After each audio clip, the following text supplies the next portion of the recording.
unity is not something you inherit. It's something you build. If you've been helped by others, I can't help myself wanting to lift others up too. 100% the foundation of we're going to work collectively as a group to reach that next threshold, that next goal. Your business may be different. Your circumstances may be different. The color of your skin may be different. But the context and the playing field and the world that you're in is not. What's one thing or one ritual that you do on a regular basis that keeps you sharp or successful or hitting your goals? One of the big lessons that I've had, thousands upon thousands of highly successful entrepreneurs, a thread or trait or characteristic, if we actually know each other, correct, like each other, and then enjoy each other's company. I see a lot of different personality types, but the trait of determination and grit who are in business and who've been very successful. Building ownership and responsibility is key, regardless whether they build a business or not, as leaders. Yes, I would say. Are you looking for actionable insights from the world's most inspiring individuals? The Built by Love podcast is on a mission to transform your life, your business, and your health. Tune in for impactful conversations with people who do business differently. Avoid burnout, acquire freedom, and live life fully on your own terms. With me, Pete Daly-Dixon, alongside Daniel Bussius. Sean Magennis, it's an absolute pleasure to have you on the Built by Love podcast. Thank you for being on the show today. Daniel, thank you. I'm excited to be with you. Thank you. You're an absolute powerhouse in your professional career and an incredible story that we're going to learn about today. Your intro, you're a global community builder and operator. You've led YPO as the global president and COO. You've scaled boutique professional services firms through Capital, Collective 54. You've helped CEOs execute at CEO Coaching International. Today, you serve as the Executive Vice President of Member Engagement at Scouting America, formerly known as the Boy Scouts of America. And you're joining us to decode how to scale services and membership communities while keeping purpose, giving, and impact at its center. So thank you. It's an absolute honor. Fantastic, Daniel. I've enjoyed the journey, and it's not over, not by a long stretch. God willing, right, as they say. Yes. Yes. The typical style we like to do is have a dramatic opening. And yes. So is there a time that you can paint a picture for us in your career? It could be professionally or personally, that you could bring us into that room and let us know that experience and how it changed your trajectory, whether it's the way you manage, lead, or the way you view the world. You know, it's such a great question. And, you know, like anybody with a span of global experiences or lifetime of experiences, it's hard to pick one. But I thought in the context of community and community building, I'll share a vivid moment at YPO. And it was before I got on the management team. I joined YPO as a member after being in EO for 16 years. So I joined my first community in 1992, which really turned me on to the power of peer groups and volunteering. But around the 2008, 2009 mark, YPO was going through an inflection point, almost an existential crisis. They were graduating the members of YPO at the age of 50 into a graduate organization called the World Presidents Organization, which was a totally separate 501c3 based out of Washington, D.C. At the time, YPO had around 13,000 CEOs in about 90 countries. And a decision was under review that would either unify or fracture the entire organization. And the decision was this: should we create our own alumni organization or merge with the existing separate alumni organization? And that included owning this decentralization of governance, empowering regions with real authority. And the data, I was on the regional board at that point in the membership and a membership role as a volunteer. And by the way, we could come back to this later, but it's analogous to what Scouting America's going through. But this was the instinct of everybody that I was associated with, was this was essential. This was a good idea. And for continuity and quality and retention, it was important. However, it was fraught with human emotion. It was extremely polarizing. There was a group, including my dear departed father-in-law, that was a 50-year YPO member that was on, we want our own alumni group. We've moved on. And remember, today is very different in the realm of peer leadership. We're all living way longer. Many of us have had multiple and will have multiple businesses. I'm a two-time entrepreneur, and I've run two companies in the nonprofit arena, and I've still probably got one or two more under my belt. So we're living in a very, very different world. So the data was risky. Knowing that the decision was polarizing was very tough. But it was a decision that literally impacted the trajectory of the organization from that period until today. A decision was taken, a vote was passed, and I felt two things simultaneously. One was fear of the unknown, and the other was this great sense of freedom. Meaning, if we put these two groups together and we had this lifelong arc of learning and peer connection from the time under the age of 45, when you're eligible to join YPO, into your 80s, could that work? So there was the fear of could it work? And then there was this incredible freedom of we're stepping into the unknown. And then fast forward to today, where from at that point in time, 13,000 members, we have close to 38,000 members in 138 countries. That single decision unleashed kind of a new era of growth and alignment for YPO worldwide, and it hasn't looked back. That's incredible. And for the listeners that maybe are unaware, YPO, Young Professionals Organization. Young Presidents Organization. Young Presidents Organizations. Thank you for correcting me. Yes. And is that for founders, or is that also for the leaders like CEOs? It's for founders, leaders of family businesses, hired guns.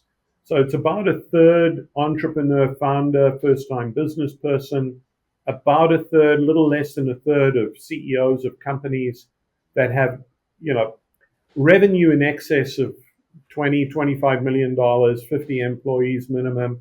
But there are some very large multi-billion-dollar companies in YPO with tens of thousands of employees. And then there are small boutique family offices that meet a certain assets under management threshold. But everybody in YPO has to own and control the P&L, have the title of president, CEO, or managing director, so that you've got this peerness. And most great community organizations, Daniel, are, predicated by some kind of requirement, some kind of, prerequisite that creates peerness. And YPO is one of those unique ones. It's just turned 75 years old. And it has a cross-section of every business, every kind of background. It's pretty extraordinary. Sean, I had a question on that. Absolutely. I mean, this is obviously the folks that make up this organization are extremely successful, probably single-mindedly cling to their beliefs. They have visions in their own companies and whatnot. Can you walk us through sort of like how you coalesce after the decision's been made? Because you've got folks that are on the other side, but the organization has to unify and group. How do you deal with sort of that initial fallout from people that may have, the die's been cast and they now sort of, you need to get them in, you need to get them to buy into it as well, especially in the infancy of that decision?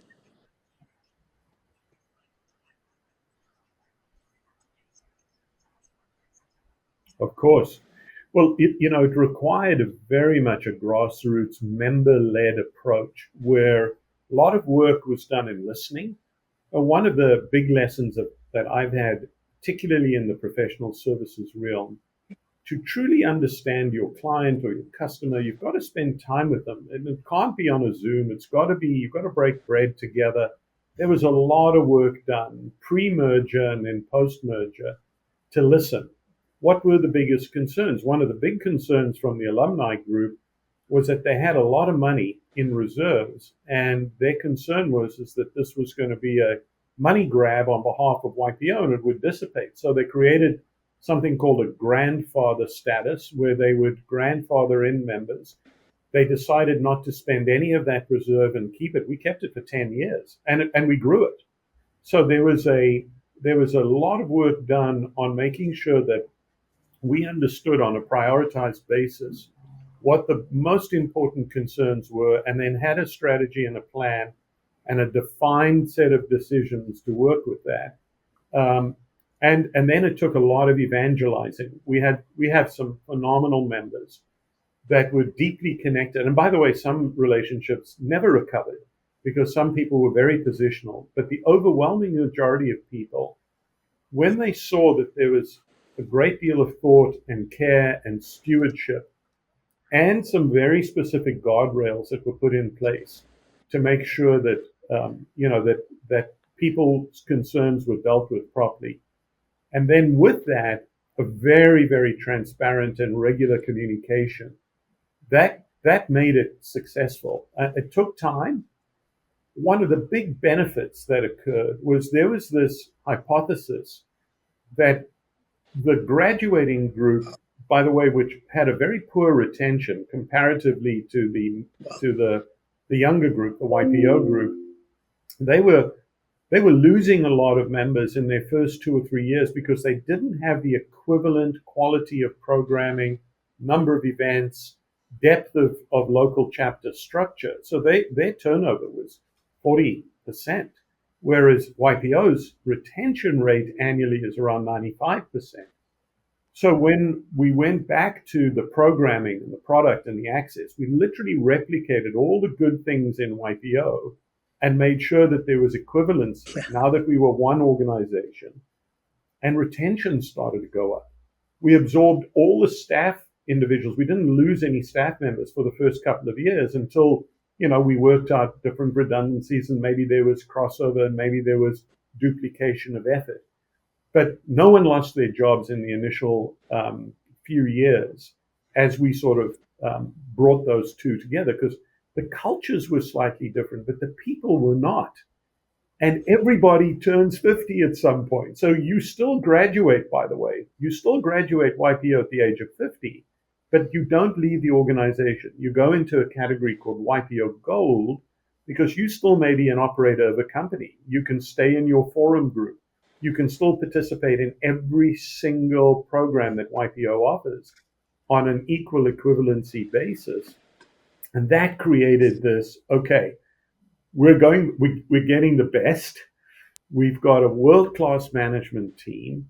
We've got a group of people on the board, and the board composition became important. So, we adopted very much the board of the alumni group, our board. We put them together, and then eventually worked out how that would work. Now, it was a lot of people, but I think doing it that way and taking our time was the best thing that we could have done.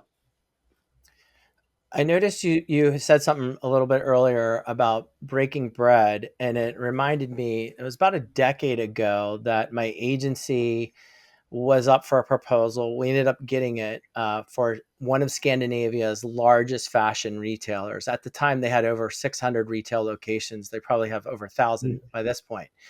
And the entire management team, CEO, COO, the entire executive team flew over to Los Angeles and spent 5 days with my team and I. And I remember asking, we were out after dinner for a cocktail, and I asked the CEO, I was like, why? That's a lot of resource. You're flying all the way from Oslo, Norway over here. And he said, Daniel, we can hire anybody. It's not a matter of hiring an agency to do the work. There's plenty of that. said, we have to actually like who we do business with, because it will drastically change the outcome of the work if we actually know each other, Correct. like each other, and then enjoy each other's company. And at that moment, it was profound for me, because at least at my limited experience, and You didn't start your business to be a full-time marketer. You started it to take control of your future and live life on your own terms, to earn abundantly, and to make a positive impact in this world. But somewhere along the way, funnels, lead magnets, landing pages, and email sequences became your second job. At Built by Love Agency, we get it, and we've got you. We specialize in done-for-you marketing that speaks your brand, sells your services, and brings in your dream clients without you lifting a finger. Whether you're ready to scale or just tired of duct taping your marketing together, it's time to hand it over to the pros. We've been in business since 1998 and have worked with over 1,000 brands, ranging from Fortune 500 companies to small businesses with visions to change the world. Our experience in what we do runs deep, and our multiple awards, accolades, and decades of happy clients shows what we do for our clients works.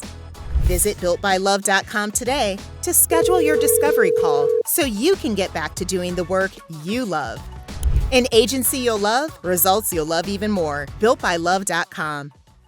likely still to this day, you don't hear that from American companies. So my question to you, because you brought that up of breaking bread, and I heard that from a CEO from Norway.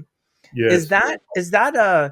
Is that an international culture thing? Is that something that just, profound leaders like you and the former CEO of that company, that they have instilled in them? Where does that come about? I think it actually is embedded, even though it may not be classically a North American phenomenon. I think it lives in YPO. I mean, it's part of the ethos of YPO, and which is part of the instructional design, and it evolved out of 75 years now, was this concept of forum, where you get together in these small groups of 8 to 12 people on a monthly basis. And a lot of those meetings either start with a breakfast or a lunch or finish with a dinner. And I think that's just part of the DNA. I don't think it's country specific. I think YPO did that early on when Ray Hickok founded YPO. It was founded as a lunch group. And so they would break bread over lunch. That's how the first peer group in YPO context started. Much like guilds back in the day, right? Thousands of years worth of these professional guilds, where they would have a guild house in Amsterdam or in London, or you had the Masons. And they would get together and they'd celebrate and they'd help each other. They'd discuss an issue, they'd give a scholarship. I mean, I think it's baked into us as human beings, right? And I think a lot of us forget the power of just simply getting together and having a sandwich or a nice dinner or a meal, or, if you drink, a glass of wine. But it's that fellowship that comes from that, and that appreciation. What I love about food shows, by the way, and there's some fantastic ones on TV, is, when you see a group of chefs getting together and, they're out in the wilderness and they gather, plants and, they put together this meal, and they're out there and you just see the camaraderie that exists, because something about it just lowers the mask. And I think the success for me over 35 years of being in peer groups is, initially when I joined YEO, which became EO, a lot of the training was around safety, psychological safety, being part of a small group and encouraging you to share very truthfully and honestly and away with vulnerability. That helps you demask, because as an entrepreneur, you guys know this, I've experienced it. We often think that in order, and by the way, sometimes practically, we have to present ourselves in a certain way to appear strong or to appear tough in negotiation, etc. But when you're learning with your peer group, I have found that when I learn the most is when I just get rid of that mask and I'm just myself, with my blind spots, with my strengths, with my weaknesses. And when everybody else is doing that, and by the way, in EO and YPO, you're trained to do that. You are trained to participate when you join for the first time. You go through training to help you actually model being vulnerable and being open to sharing and open to feedback. And I think that becomes the glue, or that becomes the platform, the foundation for why these groups have become successful. Yeah, absolutely. And the advice, the Gestalt version of the advice, It's Gestalt. Yes. Because you're not giving advice. You're speaking from experience. Now, there are right. times in any kind of peer group where people say, well, it's Gestalt is not giving advice, but sometimes it is useful to ask, and we do it in my forum still today. Are you looking for a shared experience from the group when you're solving a particular issue or challenge? Or would you like me to give you some advice? Because if I have a lawyer in my group and they have a particular expertise in tax, for example, and I say, Joe, I just want you to give me 3 things that I should be concerned about in the current tax code. What are they? That's advice giving. Now, whether I take that or not, and whether there's a recommendation associated with that, that's great. And I get tremendous value out of that because I have always found that seeking advice from people that are in it, that are doing it, that are highly credible, that are an expert in that area, can short circuit a lot of aggravation. Absolutely. If you'll allow me, I'd like to go back to a moment from South Africa, because you have a remarkable journey. You're based out of Dallas now with Scouting America, but you came from literally the other side of the world. So can you just give us a little bit of idea of what that journey was like? Because it's remarkable in its own right. Thank you. Yes, very privileged and proud to have grown up in South Africa at the time I did. It was a very difficult time for me and my family and for everybody in South Africa. I grew up in the apartheid-era South Africa, privileged, white family. There was no vote for anybody of color. It was a divided country. But I saw that firsthand, and I saw that what I saw firsthand was when people stopped listening to each other and stopped caring for themselves as human beings, a lot of ugly things happen. And we've seen it throughout history. We're seeing it now. We're seeing it play out in the Middle East. We're seeing it playing out in Ukraine. So early on, I learned that unity is not something you inherit. It's something you build, one relationship at a time. I was very blessed, Daniel and Rich, that my parents had a housekeeper. He was a Zimbabwean, and he was the most incredible human being. His name was Peter Ndlovu, and Ndlovu stands for elephant. He came from the same town my mother was born in Rhodesia in those days, now Zimbabwe, a small place called Bulawayo. But he was call him a surrogate father, but he was a very proud, very noble individual, highly intelligent, and he ran our household for my parents, but he couldn't leave our house at night because of the pass laws. And he had a visa that restricted him from traveling anywhere else in the country. So imagine you're running a household, you barely can see your friends, you can't have a relationship with somebody else, because if you move out of our neighborhood, you get arrested and thrown in jail. So the person that you deeply care for and who, in many ways you love just as much as your parents, is a classified second-class citizen. So everybody that grew up in my era grew up under that umbrella. But my parents were they were sticklers for respect. They were sticklers for treating everybody, particularly adults and everybody, with a high degree of integrity, respect, appreciation, and manners. And so we never grew up disrespecting anybody, regardless of their legal classification. And I think that was a gift my parents gave us. My brother, I have an older sister, a younger brother. And all three of us, if you interviewed us separately, would say I can guarantee we'd say exactly the same thing. Then I went to the military. We were conscripted. So I spent 2 years full time in a specialized infantry unit where I was operationally active in Angola, doing counterinsurgency, counterterrorism work. We lived in sort of an IRA type environment with bombs going off. And you look back now and it's hard to appreciate just how countries get to that point, but they do. And that's in the past. But great upbringing. My first corporate job was for a company called Pharmag. I went to university, and Pharmag became Dow Chemical.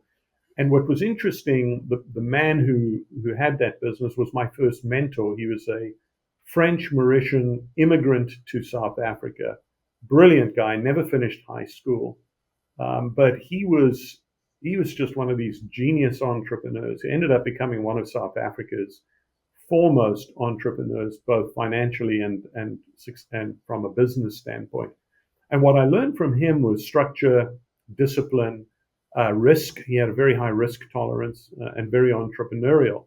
And he was the one that really encouraged me to start my own business and encouraged me to hey, South Africa's small. He had businesses all around the world. And he said, if you truly are entrepreneurial and you want to test yourself, maybe consider, doing it outside of South Africa where you have everything sort of laid out for you. And I took that advice and I emigrated to Canada in 1990 and started my first business, which I built up over 14 years successfully. I had operations in Canada, the US, and Mexico. But I credit my background in South Africa for giving me grit, a human understanding. So, I credit South Africa because of its extraordinary people, the complexities in the country, from the very rich to the very poor. It's an amazing microcosm and a great example today of what they call the Rainbow Nation, of how different groups can come together, coexist. It still has its challenges and it still has its inequities, but it's a great example. And then secondly, having embarked on this entrepreneurial journey young in my life, that's where I truly discovered the power of teams and how peer learning and shared accountability can accelerate not just my business outcomes, but my own personal growth. And it's kind of been the catalyst for me now to be a lifelong learner and to be curious. I don't know if I'd stayed in a traditional role if my curiosity would have been nurtured and evolved without the big steps and challenges. Growing up, military, emigrating, starting businesses, joining YEO in 1992. I was the founder of the Toronto chapter with a small group of individuals volunteering to create paying to volunteer to create a peer experience, which was unusual. And I'd never really been a huge volunteer growing up, but that was the catalyst. And so service, I think at the end of the day, what I would say about that period of time was I learned a lot about serving others, and service then became natural to me after that. And I think I gravitated towards service businesses because of that. And then finally, I would never have done anything I've done without being lifted up by others, by my parents, by Peter, my siblings, mentors, family friends, business associates, EO members, YPO members, now the scouting community. And if you can help, I've learned this myself. If you've been helped by others, I can't help myself wanting to lift others up too, if that makes sense. Yeah. You've had absolutely. Yeah. It seems go like ahead. you. Oh, I'm sorry.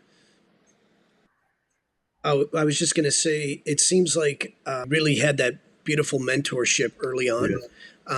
And I think sometimes mentorships or mentors in general can sort of fulfill influence. But it seems like you really found a way to almost like expand that on a social level through team by getting support, uplift, and encouragement from the broader group that in turn serve as mentors. You've built the business, you've made the money, but deep down, you know that's not why you're here. You're here to rise, to embody elite health, to deepen the love you give and receive, to lead with purpose, to leave a legacy that outlives you. Rise Tribe is where affluent entrepreneurs like you align wealth with wisdom, hustle with harmony, power with purpose. This is not another mastermind. It's a movement, an inner circle of elite, high-performing leaders who demand more from life, from love, from themselves. Curated, private, invite only. Live virtual workshops on health, wealth, and expansion. Conversations that awaken your soul. Connections that elevate you. But here's the truth. Not everyone gets in. And for a limited time, membership is complimentary.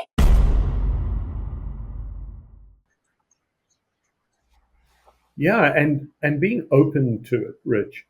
I learned to be open to it. I think a lot of business people, I've got a lot of friends who are entrepreneurs and very successful business people who are still lonely, who are trying to do everything themselves, and I love meeting those people, particularly when they're young, and invite them into the conversation of come and spend an evening with me with an EO group or a YPO group or a Collective 54 group, or because what ends up happening is they see that their lives and their issues and their challenges are not dissimilar to everybody else's.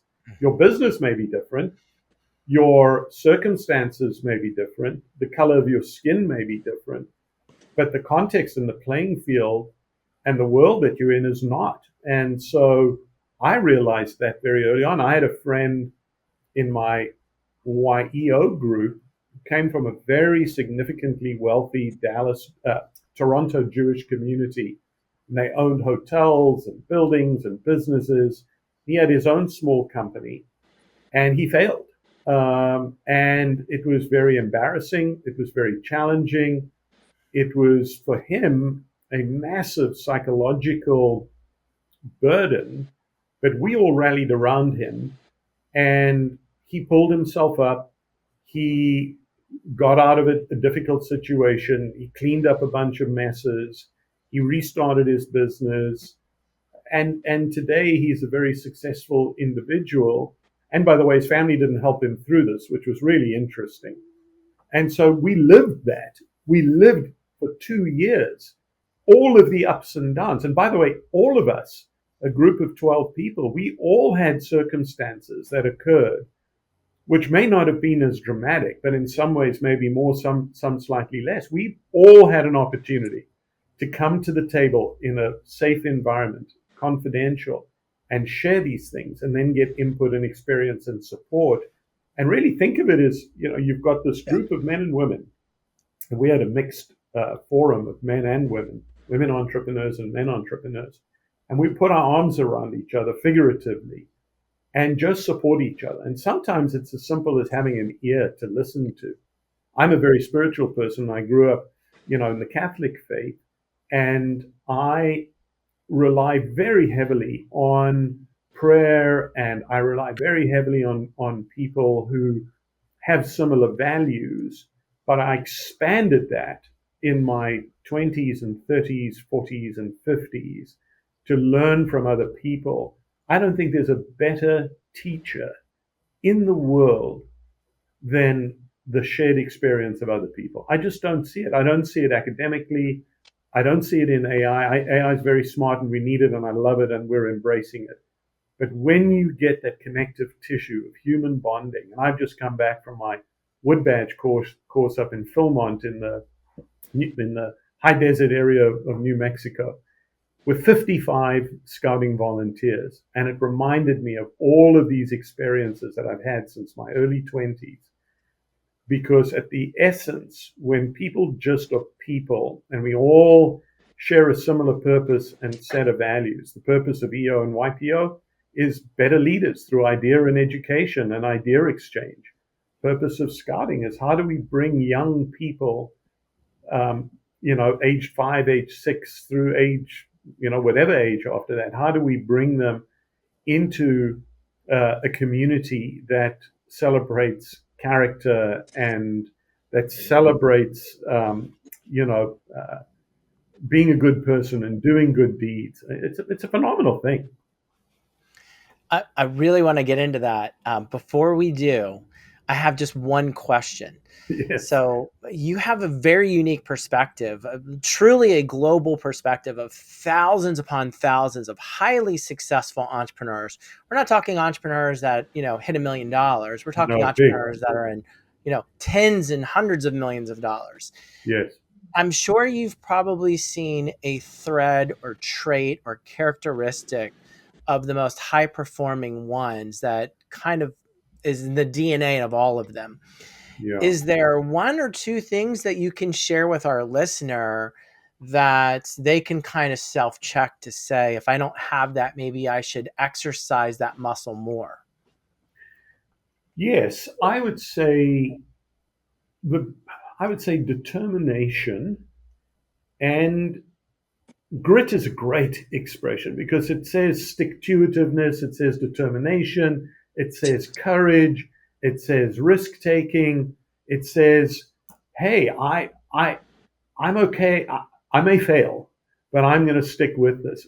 I have seen very few overnight successes. Occasionally, somebody cracks it in the dot-com boom, or you make $1 gazillion on Bitcoin. But the people that I've spent a lot of time with, 40 plus years with now, who are in business and who've been very successful, are very determined, very consistent, sometimes to a fault. Sometimes they ignore their health, and hopefully they can pull that back, but very determined people. And there's not one personality type that stands out, because you've got very outgoing, gregarious, very much, warm, friendly people that are uber successful. You've got your accounting, engineering, sort of more, nerdy, cool, nerdy people, with that skill set, and then everything in between. So I see a lot of different personality types, but the trait of determination and grit, and also this concept of curiosity, because I think a big aha for me was people that are constantly asking questions on how to improve, how do I do things better, who do I go to that can help me with this. I see those people being more successful, or skewing more successful than others. It's a great point. I've seen know-it-alls that are successful to a point, and then they just hit a plateau or a ceiling in their businesses because they can't get out of their own way. So if you can get out of your own way and you've got that grit and determination, hopefully that helps. I mean, this is a subject that, books have been written about, right? This is just my personal insight. Yeah. It is. It's a great point, and it lends itself. So I'm a former scout, right? Yes. I think I personally think Scouting America is one of the cherished things that all children, all youth should and need to be part of for our future success of our nation and our world. That being said, I see a parallel with what you just said in Scouting America, and maybe you see it differently, or maybe you can expand upon it. But the traits of leaders, highly successful leaders that have built businesses and gone through, the path of hell and made it through and came out the other end, is what you've said: grit and courage, learning, companionship from mentors, and knowing to ask the questions, and knowing that you can't do it all alone. And as a former scout, those are the things that I remember is that you have your troops and you have your packs and you're learning things from mentors and you have goals with badges. There's the Yeah, it's amazing. companionship and the adventure, like all of the things. So Yeah. do you think Scouting America is almost like, dare I say, like a youthful version of setting, like a youthful version of a YPO, setting those people up, regardless whether they build a business or not, as leaders? Oh, there's no doubt, and there is absolutely no doubt. You've hit on something at the heart, at the essence of the scouting methodology. I was week before last here in Dallas. I attended a Monday night troop meeting, and there was 3 patrols. These were scouts, not cubs, and they were planning their camping weekend, which is taking place in a couple of weeks' time. And so I walk into this church where they were having their meeting, and scouts meet in many different locations. This happened to be at a church. So they're sitting up at the front of the church with a table, and there's 3 of the patrol leaders, each patrol with a leader sitting up there with a specific set of responsibilities. They have a notepad. They have a process that they follow. Everybody gets a task. Different people break away. They work on their tasks. They come up with, okay, what is our menu going to be? What activities are we going to be doing while we're camping? What sorts of equipment? What's the weather going to look like? They literally look at the entire composition of what it takes to put on a successful camping weekend. They do it all themselves. There's not an adult. The adults are there in supervision to make sure that it's safe and everything kind of hangs together, and answer a question if need be. What blew me away, and I just sat in the back of the room, there was a handful of parents, maybe 5 or 6 parents, and I was observing. And they were organized, they were friendly, they weren't as corporate as we would be in a corporate setting, but they were on it. And these are 13, 14-year-old kids who are doing it themselves. And they come back after their breakouts, and then each group reports back. Somebody's capturing notes. And then once they capture the notes, they're reading it back. They're reinforcing the message. They're capturing to-dos and tasks. Yeah. Then they went outside and went to a storage facility, brought out, checked the tents, checked the camping equipment, the backpacks. At the end of the evening, they do their, traditional clothes, and they do the Scout oath and law, which I love the tradition of it, because, what they're doing is they're creating consistent disciplines. Content is different, context is different, but the disciplines of thought and planning and preparation, it starts at the age of 5 or 6. Can you imagine when you, and by the way, you don't have to go through and do the Eagle, although I highly recommend anybody that has an interest, because on a resume, when you see Eagle Scout, the statistics say that, they get the callback or they get the interview 90% of the time, and 90% more than people who don't have it when it's on your resume, which is extraordinary. But yes, I think the fundamentals of leadership, the fundamentals of playing, because remember, in the scouting methodology, you each get a turn to lead, and you each get a turn to fulfill all of the various roles of a troop. So one day I could be the patrol leader. The next day I'm looking after cleaning the latrines. I'm packing up the tent. I'm getting water. I'm hanging this. If you're doing camping, I'm making sure my food is hung in a tree if there are bears around. They do everything. And so by the time you graduate from this process, not only do you have this incredible rapport and camaraderie with your teammates, but you've got the skills, the character, the competence, and the skills at a way earlier age. I kind of felt like that when I went into the military at the age of 18, and I came out and went to the university afterwards, and I just sailed through my university because I had all that growing stuff and nonsense was out of the way, and I got into a leadership position at a young age. Scouting gets you there a lot quicker, and we all mature, men slower than women, but scouting, the methodology follows the natural maturation and developmental progress of a child. It's very beautifully designed, very well designed. Yeah. It's interesting you said that because, as a parent of a young child, it's my responsibility as the father that I have to build a man. And there's only so much time in the day I get to spend with my son. I mean, there's work, there's school, there's after school activities. And so you only have so much time. And so making sure that where your child spends time outside of your direct domain is critical in building the character, because there's going to be a day. What if the real secret to explosive business growth wasn't found in tactics, trends, or tech, but in something far more primal, something every human being craves? Love. Real, genuine, emotional connection. You've tried the funnels, you've chased the hacks, you've burned money on ads that promised magic but delivered mediocrity. It's not your fault. You've been sold noise when what your marketing needs is music. This book changes everything. Rooted in behavioral science and built on the same relationship-based marketing formulas used by billion-dollar brands, this time-tested framework doesn't just teach you how to market, it transforms the way you see your customers. You'll learn how to turn cold traffic into loyal fans, how to spark love at first scroll, and how to build an unshakable bond that makes your brand unforgettable. Because in a world drowning in gimmicks, authenticity is your unfair advantage. This isn't theory. It's the engine behind some of the fastest growing businesses in the world. And it's helped smart entrepreneurs like you build tribes, not just audiences. Agencies use it. CMOs swear by it. Buyers can't put it down. It's won multiple awards.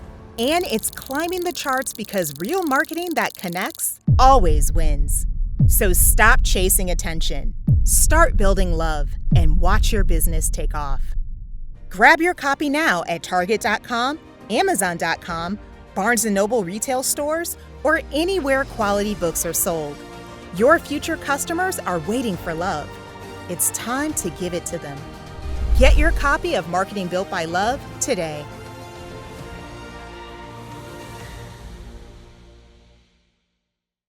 That the young bird is going to fly out of the nest, and your whole goal is for that bird to have success.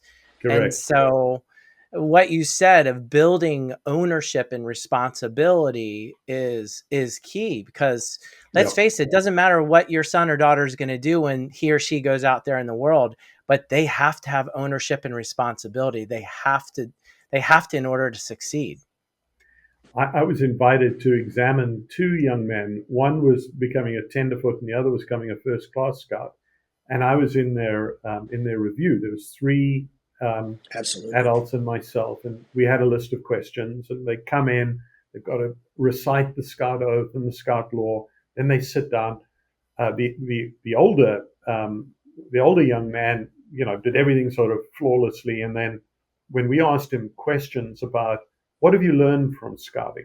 If we were to improve things, we asked the question, if you were to improve the scouting experience, what would it be? And this older boy said, I'd want to make sure that we get as many young men into this, because I've learned from my seniors.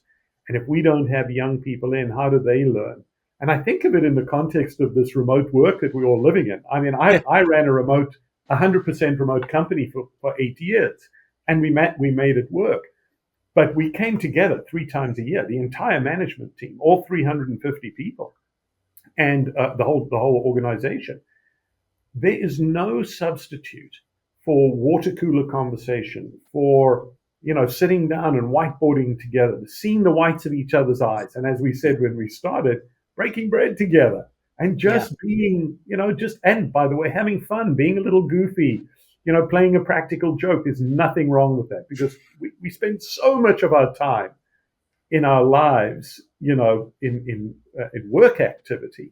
We can't forget that we're human beings and we need those types of stimulation, stimuli, I guess.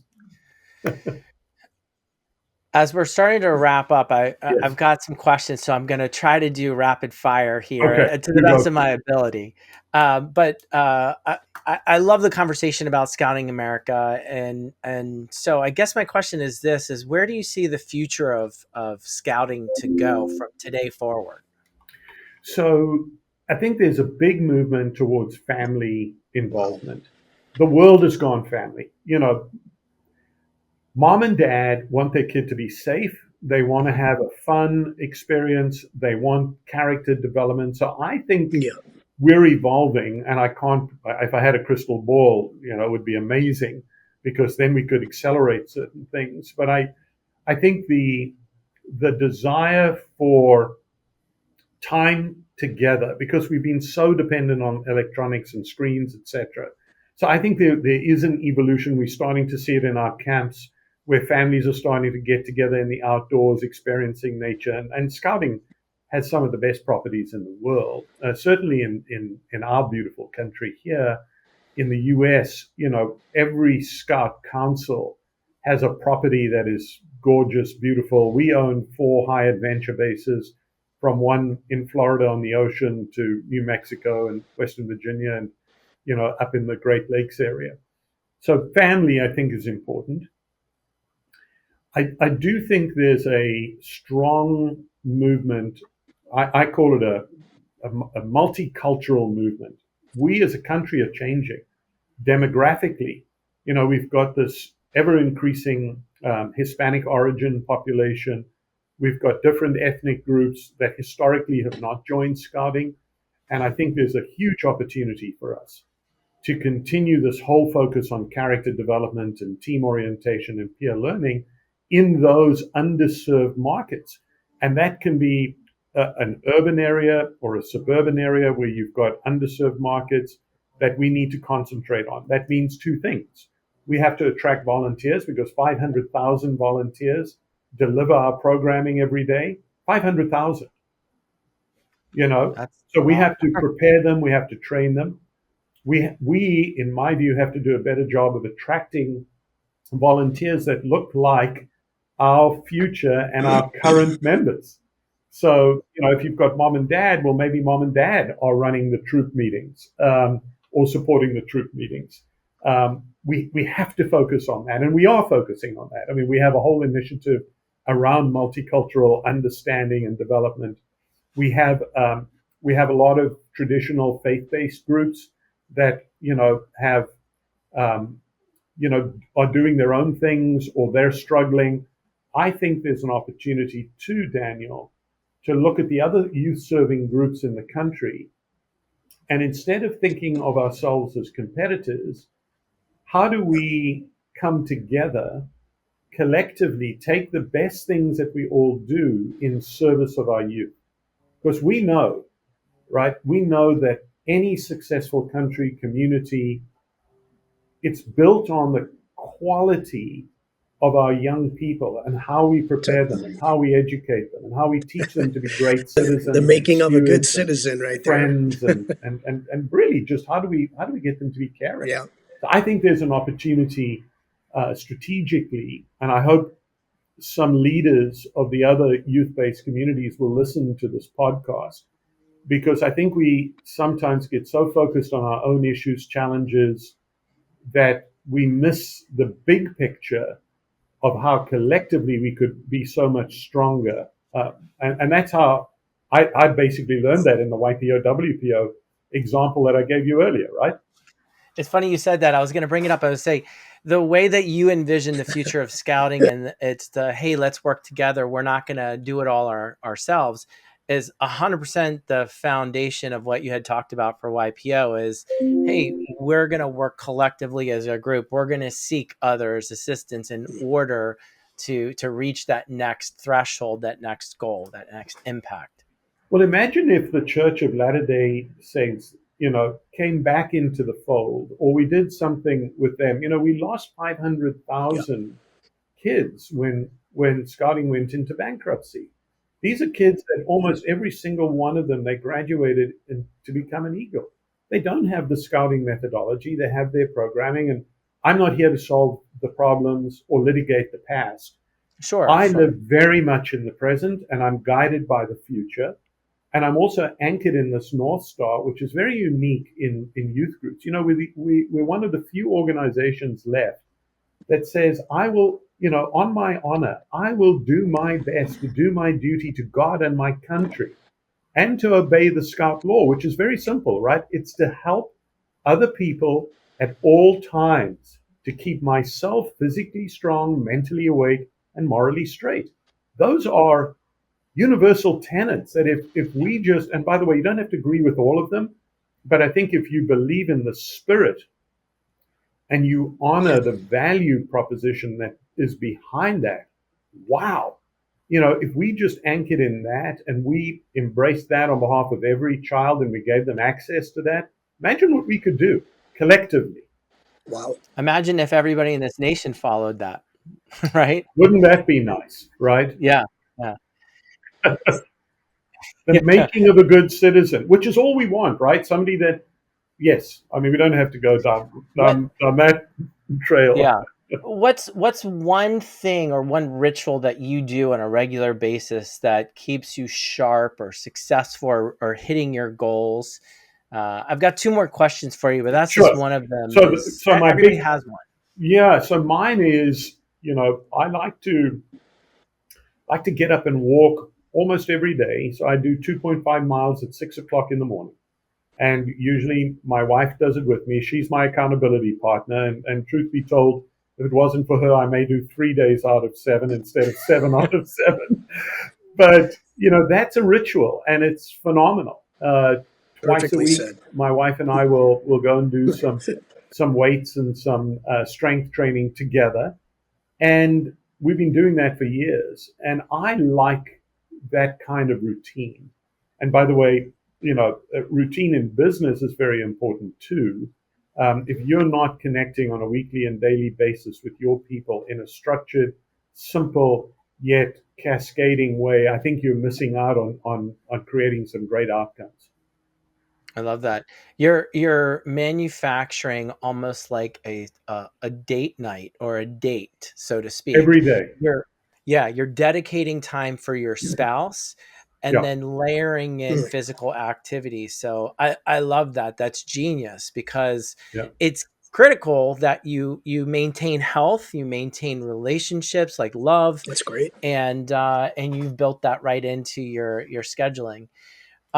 As you know, since the podcast is titled Built by Love, is there people or purpose or a place, like how has Built by Love been profound for you and where you are today and where you see yourself going? When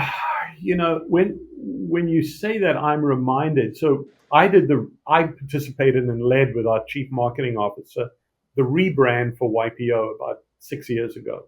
And it was a fascinating exercise. When you take a 69-year-old organization and you look at a rebrand, guess what the number one, and we interviewed 10,500 people of the 32,000 people at the time. And they used one word to describe YPO: love. Wow. And Accenture did a study and they said, if you can, and it's a very, love is, by the way, there was a group of members that didn't like the fact that came out. It was weird. They were right brain, right? So they were thinking with their head and not their heart. And the trick is if you can kind of connect both. So love has been the through line for me, whether it's in business, whether it's in personal relationships. So think of love of people, love of purpose, and then I call it love of potential. So when I met you guys, when I met you, Daniel, and you gave me your book and I heard of this Built by Love. Thank you, Sean. Not only was I intrigued, I got it instantly because that's been my experience. At CEO Coaching, it was love for performance and growth. At Scouting America, it's love for the next generation. It's seeing in them what someone once saw in me. So I think real leadership is love in action. Everything else is technique. No pun intended, but I love No that. pun intended. So, Sean, our listeners has got to be intrigued by this podcast. Where can they find you online? Where can they follow you? Like, what's the best place that they can get in contact with you? Yes, so the easiest is on LinkedIn. So you just go Sean, Sean, Magennis, Magennis, and then SeanMagennis.com is my personal website. I share a bi-weekly, I do a Monday momentum post on LinkedIn. Please follow me. And I do a Friday aha, which is it's just a reflection of something extraordinary that happened to me during a week. And I do it every Friday. I've been doing it for years. And you can look at all my past ones. I get a lot of learning from it because I capture my learning every week. I kind of push out a business.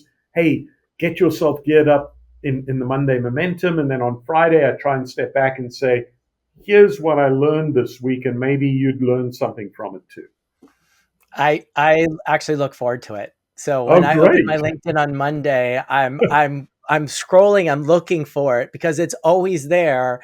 And you do a very good job. You curate it. Like there's photos, there's a story. Yeah. It's I really do it all myself, by the way. I do it all myself. Now I do little cheat now that AI's got so good just to kind of help me maybe structure some of my prose a little better. But 95% of it, I design it, I write it, I choose the photos. I don't let anybody do that for me. I love it. I love it, the authenticity of it. Is there anything we should have asked as we're wrapping up? Anything that, you would have wished we would have talked about? Daniel, no. I just want to thank you. And I want to thank Rich. And I do want to give you and Built by Love a shout out. What you've done for 11 councils so far in Scouting America has been nothing short of fantastic. I mean, you're unlocking through the work you do with the Google grant, really useful dollars that don't have to come out of a council's pocket because everybody is financially constrained, quite honestly, in any nonprofit today. And you do that better than anybody else. And you give a lot. Thank you. And so huge shout out to you and your team. And I can't wait to continue working with you because I think together we can get, imagine if we get 100 Daniels and Riches and Sean's and other people like us all sort of collectively unified around this purpose of helping our current and future generations of kids, what we could help inspire and create. But that's my final message. Thank you so much. It's been an honor. It's been a real honor for me. Thanks, Rich. Thanks, Daniel. Thanks so much for listening to this episode of the Built by Love podcast. If you found the conversation inspiring or helpful in any way, then head to builtbylove.com/podcast and make sure you're subscribed to our email list. Please also take a few minutes to leave us a rating and review wherever you get your podcasts and share this episode with a friend that you think it might help. Each review helps us to spread the message of love to more people. See you next time on the Built by Love podcast.